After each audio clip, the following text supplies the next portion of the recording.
नमस्कार कंचन जी, thank you so much. जी, जैसे कि मैम हम देख ही रहे हैं कि बाजार में एक रौनक छाई हुई है, फेस्टिवल मूड फुल ऑन तरीके से मनाया जा रहा है। वो चाहे हम कपड़ों की बात करें, चाहे वो डेकोरेशंस की बात करें, इस तरीके से हमें बाजार में एक फेस्टिव मूड देखने को मिल रहा है। जी, एंड बिल्कुल, धनतेरस की हार्दिक शुभकामनाएं मैम। आपको भी। जी मैम, कैसा लग रहा है मार्केट? पहले एक बार आप छोटा सा ओवरव्यू मार्केट पे दे दीजिए, उसके बाद हम आपसे लेने वाले हैं स्पेशल दिवाली पिक। जी। सर मैम जैसे कि मैंने कल भी आपसे बात की थी इस बारे में थोड़ी-सी हमारी चर्चा हुई थी। फ्यूचर्स और ऑप्शंस का डेटा देखते हुए मार्केट थोड़ा-सा कंसोलिडेटरी टू बेयरिश मोड में ही दिख रहा था कल भी और वैसा ही हुआ, मार्केट ऊपर नहीं जा पाया। उसने अपना जो एक रेजिस्टेंस है उसको मेंटेन रखा। आज भी आप देख सकते हैं कि मार्केट गैप डाउन ही खुला है। इन चीज़ों का कारण जो मैंने आपको कल भी बताया था वो सिंपल था, इसका पीसीआर रेशियो जो कि एक बेयरिश ज़ोन में है और जब तक ये बेयरिश ज़ोन में रहता है तब तक मार्केट का इससे ऊपर जाना थोड़ा-सा मुश्किल है।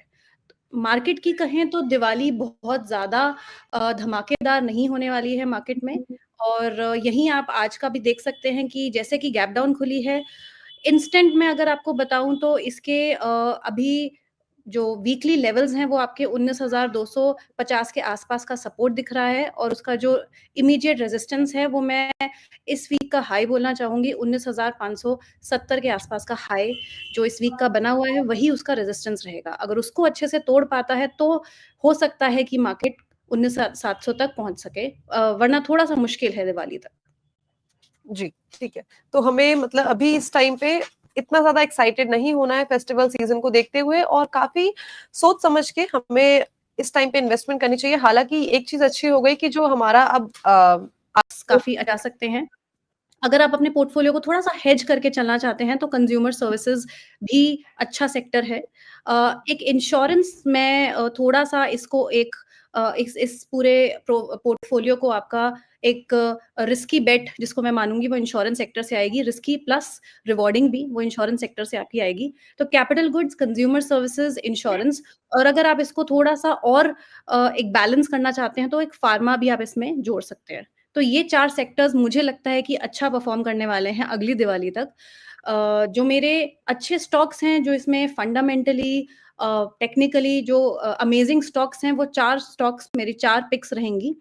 पहला जी, स्टॉक थोड़े से ये जो स्टॉक्स हैं, वो थोड़े से एक्सपेंसिव एंड पे हैं। थोड़ा-सा आप इसको मान सकते हैं कि ये 2,500 3,000 के आसपास के बहुत ही सस्ते स्टॉक्स नहीं है, लेकिन अच्छे स्टॉक्स हैं बहुत ही। इनका जो परफ़ॉर्मेंसेज़ हैं, अगर मैं ईच ऑफ द स्टॉक्स की बात करूँ, तो मैं ज़रूर इन इन सब के बारे में भी बात करने के लिए एब्सोल्यूटली अगर आप इंटरेस्टेड हैं, तो मैं इन चारों के बारे में आपको डिटेल में बता दूँगी। पहला जी। स्टॉक है मेरा Elecon engineering company limited. Elecon engineering. Ma'am एक बार ये ELECON राइट? यस, ये ELECON। 907 पे ट्रेड कर रहा है, राइट? जी, ये 907 पर ट्रेड कर रहा है और जी, कमाल का स्टॉक है मैम ये। अगर आप इसका पिछले अगर आप फंडामेंटली बात करें तो इसका पिछले 3 साल का सीएजीआर रेवेन्यू अगर की बात करें तो 12% पे इंक्रीज़ हो रहा है हर साल। इसका जो लेकिन नेट प्रॉफिट है वो 48% 38% पर इंक्रीज़ हो रहा है व्हिच इज़ अमेजिंग। अपनी पूरी मार्केट में सबसे अच्छा परफॉर्मेंस दे रहा है ये। क्यों मैं इस स्टॉक पे इतना ज़्यादा मुझे भरोसा है क्योंकि एफआईआईज़ को इस पे भरोसा है। सितंबर क्वार्टर में अगर आप देखेंगे तो एफआईआईज़ ने इसमें अपनी होल्डिंग्स जो हैं वो बढ़ाई हैं, ऑलमोस्ट डबल कर दी हैं एफआईआईज़ ने अपनी होल्डिंग।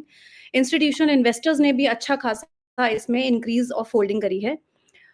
थोड़ा-सा महँगा ये इसलिए स्टॉक है क्योंकि ये बुलिश ट्रेंड में है और जैसा कि मैं हमेशा से बोलती आई हूँ कि बुलिश जो स्टॉक बुलिश में है, वो ही आपको और बुलिशनेस प्रोवाइड करेगा। जो स्टॉक रिवर्सल में अगर आप लगे रहेंगे, तो हो सकता है फँस जाएँ। तो ये स्टॉक बिल्कुल आपका एक अच्छे ट्रेंड में है। और अगर आप इसके बारे में डिटेल में जानकारी लें, तो टेक्निकली भी आपका ये स्टॉक करंटली अपने करंट सपोर्ट लेवल से ऊपर ट्रेड कर रहा है, जिसका जो करंट सपोर्ट इमीडिएट सपोर्ट वो ₹890 का है, वहाँ से ऊपर ट्रेड कर रहा है। आराम से इसका जो टारगेट है वो 940 तक जाने का है इस कमिंग क्वार्टर में। मुझे ऐसा लगता है कि ये कमिंग क्वार्टर में 940 तक बिल्कुल जा सकता है। कमिंग क्वार्टर या 6 मंथ्स का मैं इसका टाइम फ्रेम लेकर के चलना चाहूँगी। तो ये मेरा पहला पिक है एलिकॉन। इसका स्टॉप लॉस अगर बात बिगड़ती है और अगर आपको लगे कि हाँ, आपको इससे एग्ज़िट कर लेना चाहिए, तो इसका इमीडिएट स्टॉप लॉस आप ₹870 का लगा कर के चल सकते हैं और टारगेट जो है वो ₹980 का लगा कर के चल सकते हैं। जी, ठीक है। तो फर्स्ट दिवाली पिक हमारे पास आ गई है, टारगेट आपको बता दिया है कि हमें क्या देखने को मिल सकता है, साथ ही साथ टाइम फ्रेम भी आपको बता दिया है और सबसे मेन चीज़ आपको क्या ध्यान में रखनी है, वो है स्टॉप लॉस। अगर लगता है कि सिचुएशन आउट ऑफ कंट्रोल है, इस टाइम पे स्टॉक समझ नहीं आ रहा है, तो वो आपको स्ट्रिक्ट स्टॉप लॉस मेंटेन करके चलना काफ़ी ज़्यादा ज़रूरी है।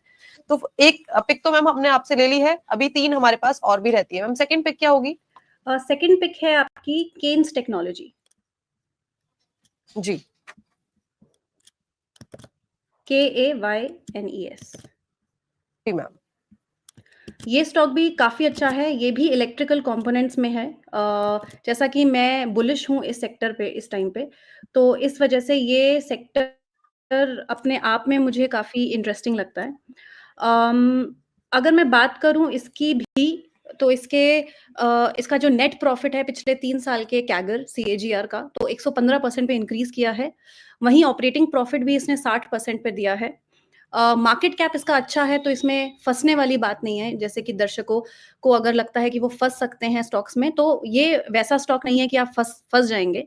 बुलिश मोमेंटम में है, तो अगेन फँसने वाली बात नहीं है। एफआईआईज़, इंस्टीट्यूशनल इन्वेस्टर्स, म्यूचुअल फंड्स तीनों ने ही इसमें अपनी होल्डिंग्स इंक्रीज़ की है। प्रमोटर्स की भी होल्डिंग अच्छी खासी इसमें मेंटेन्ड है 60% के आसपास, तो स्किन इन द गेम है प्रमोटर्स का। इस वजह से भी मैं कहूँगी कि ये काफ़ी अच्छा स्टॉक है। पीई रेशियो भी इसका ठीक है, तो वैल्यूएशन वाइज़ बहुत इसमें आपको चिंता की बात नहीं है। रेवेन्यू ग्रोथ भी अच्छा खासा है इसका। आप इसका अगर आप बात करें इसके अर्निंग्स पर शेयर की, तो वो भी quarter on quarter 20% and above से इंक्रीज़ कर रहा है बाय सीएजीआर। तो all in all fundamentally it's an amazing stock. आप बिल्कुल इसको फंडामेंटली आप इसको डाउट नहीं कर सकते हैं। अगर मैं इसके टेक्निकल्स की बात करूँ तो अपने सारे लेवल से ऊपर ट्रेड कर रहा है continuously from the past many months. अभी भी इसने एक छोटा-सा जो है एक सपोर्ट लिया था, लेकिन फिर से ये अपने ऊपरी स्तर पर जाने के लिए एब्सोल्यूटली रेडी है। तो ये मेरा एक काफ़ी एक मेरा पसंदीदा स्टॉक है। अगर मैं इसके लेवल्स की बात करूँ तो अभी ये अ 2470-75 के आसपास ट्रेड कर रहा है अभी ये स्टॉक। आने वाले टाइम में इसका जो स्तर देखा जा सकता है वो 2800 तक देखा जा सकता है। तो अच्छा खासा इसमें अपसाइड आपको देखने को मिल सकता है। इसका जो अगर लेकिन फिर भी अगर इसकी स्थिति बिगड़ती बिगड़ती है किसी भी कारण की वजह से अगर आपको इसमें कुछ देखने को मिलता है तो आप इसका स्टॉप लॉस लगा कर के चल सकते हैं ₹2250 का। तो इसका स्टॉप लॉस 2250 और इसका टारगेट ₹2800 का मैं मान कर के चलती हूँ। जी, ठीक है। तो सेकंड रिकमेंडेशन भी आ गई है, केन्स टेक्नोलॉजी बता दिया है कि आने वाले टाइम पे क्या हमें देखने को मिल सकते हैं टारगेट, साथ ही साथ कंपनी के फंडामेंटल्स इस टाइम पे आपको क्या बता रहे हैं, साथ में टेक्निकल्स किस तरह के लग रहे हैं, चार्ट पे किस तरह की परफॉर्मेंस है केन्स टेक्नोलॉजी की। एक सेकंड पिक हमारे पास आ गई है, आप इस स्टॉक को अपने पोर्टफोलियो में ऐड कर सकते हैं। लेकिन सबसे स्पेसिफिक बात मैं एक बार वापस से बता दूं, हो सकता है कि जो भी स्टॉक रिकमेंडेशन आज दी जा रही है वो हमारे एक्सपर्ट्स या उनके क्लाइंट के पोर्टफोलियो में हो, तो कोई भी स्टॉक खरीदने से पहले अपने पर्सनल एडवाइजर से एक बार सलाह जरूर ले ले। ठीक है मैम, थर्ड स्टॉक की तरफ बढ़ते हैं। जी, थर्ड स्टॉक मेरा सेक्टर मेरा उतना पसंदीदा नहीं है, बट स्टॉक मेरा काफ़ी पसंदीदा है। मैं सेक्टर की बात करूँ सॉफ्टवेयर सर्विसेज़ तो हो सकता है उसमें थोड़ा-सा एक स्टेबिलिटी देखने को मिले आने वाले क्वार्टर या आने वाले 6 मंथ्स में। लेकिन जो स्टॉक स्पेसिफिक है परसिस्टेंट सिस्टम्स, ये मेरा थर्ड पिक है। परसिस्टेंट सिस्टम्स मुझे अगर पिछले कुछ टाइम की बात करें इसकी, तो टेक्निकली इसने अपने सारे लेवल्स को हमेशा से ही ब्रीच करता आया है। इस साल की बात करें, पिछले साल की बात करें, तो काफ़ी अच्छा स्टॉक है ये टेक्निकली भी। और फंडामेंटली की अगर हम बात करते हैं तो फंडामेंटल में भी इसका जो अगेन अगर मैं एफआईआईज, म्यूचुअल फंड्स और इंस्टीट्यूशनल्स की बात करूँ तो इसमें डेफिनिटली इंक्रीज़ किया है। कुछ 1.5 से 2% का इसमें हर इस क्वार्टर में इंक्रीज़ किया है और ऐसा ही ये हर क्वार्टर आपको देखने को मिलता रहता है। अगर हम जी। सीएजीआर की बात करें, net profit, operating profit in सब की बात करें तो वो भी 30% से ऊपर-ऊपर 30% which is a great deal इसके ऊपर-ऊपर देखने को मिलता है इस स्टॉक में। मार्केट कैप इसका अच्छा है।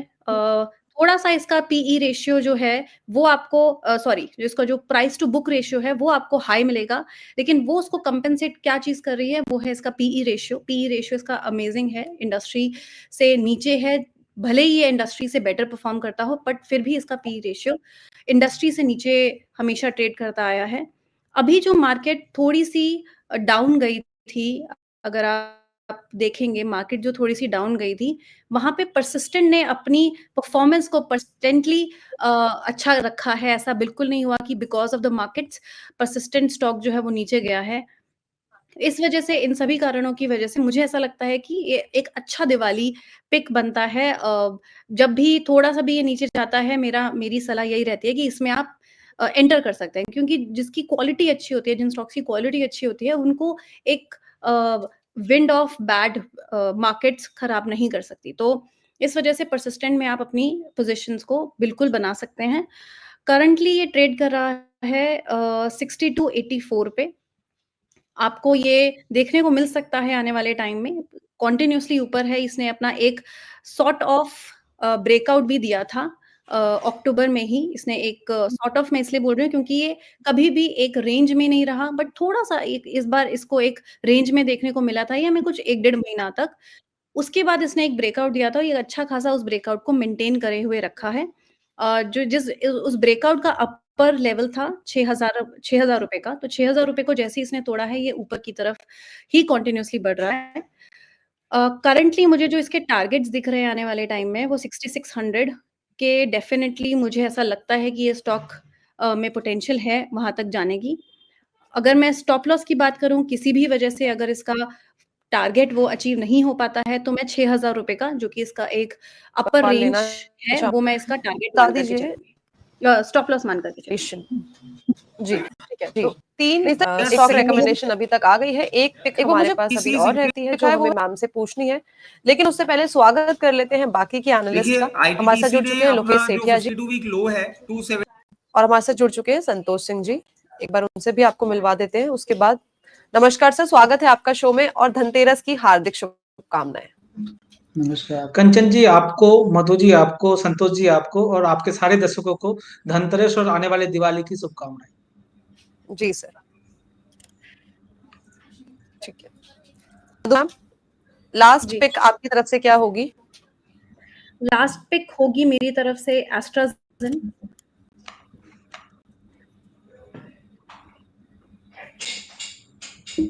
एस्ट्रस डीएम, right? ASTRAZEN, Astra, AstraZen pharma. जी।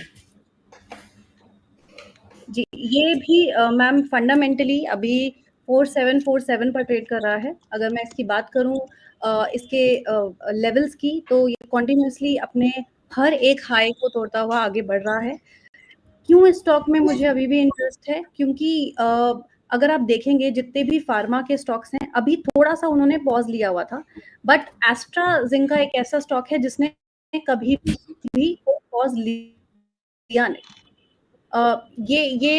इसका जो आप अर्निंग्स पर शेयर रेशियो देखेंगे, तो वो क्वार्टर ऑन क्वार्टर पिछले 3 साल से 20% का कैगर देता हुआ जा रहा है।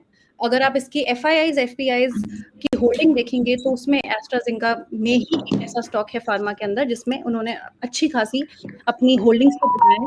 Even in recent times, even in recent quarter, AstraZeneca ही एक ऐसा स्टॉक है, जो कि उस होल्डिंग को एफआईआईज़ अपनी होल्डिंग को बढ़ाता हुआ जा रहा है। अगर मैं इसके बाकी लेवल्स की बात करूँ, अगर मैं इसके सपोर्ट और रेजिस्टेंस की बात करूँ, तो करंटली ये एक फ्लैट पैटर्न में वीकली बेसिस पे एक फ्लैट पैटर्न में दिखता हुआ आपको दिखेगा आपको समझ में आएगा कि ये थोड़ा-सा ट्रेड कर रहा है फ्लैग पैटर्न में। फ्लैग पैटर्न एक टेक्निकली बोले तो ऐसा पैटर्न होता है जिसमें स्टॉक ऊपर-नीचे तो करता है बट ब्रेकआउट जब देता है तभी उसमें फ़ायदा होता है। तो करंटली ये एक हो सकता है ऊपर-नीचे आपको देखने को मिले। अच्छा खासा ब्रेकआउट अगर ये उस फ्लैग पैटर्न का देता है तो ये आपको इसके जो लेवल्स आपको देखने को मिल सकते हैं 4752 पर ट्रेड कर रहा है, 5100 तक आपको ये जाता हुआ दिख सकता है आसानी से। स्टॉप लॉस की अगर मैं बात करूँ तो इसका स्टॉप लॉस मैं 4600 का लगा करके चलूँगी। अगर किसी भी वजह से चीज़ें बिगड़ती हैं तो 4600 4550 तक भी मैं इसका स्टॉप लॉस लगा करके मान सकती हूँ। तो एस्ट्राज़ेनेका मेरा 4th पिक है दिवाली पे। ठीक है, तो चारों के चारों रिकमेंडेशंस हमने ले ली है, देख लिया है कि दिवाली को देखते हुए हमें अपने पोर्टफोलियो में कौन-कौन से स्टॉक्स ऐड करने चाहिए, कहाँ से हमें हो सकता है कि आने वाले टाइम पे एक अच्छा खासा मुनाफा मिल सके। Thank you so much ma'am हमारे साथ जुड़ने के लिए, बढ़िया जानकारी, बढ़िया रिकमेंडेशन और एडवांस में दिवाली की हार्दिक शुभकामनाएं। आपको भी दिवाली की हार्दिक शुभकामनाएँ। Thank you ma'am. Thank you.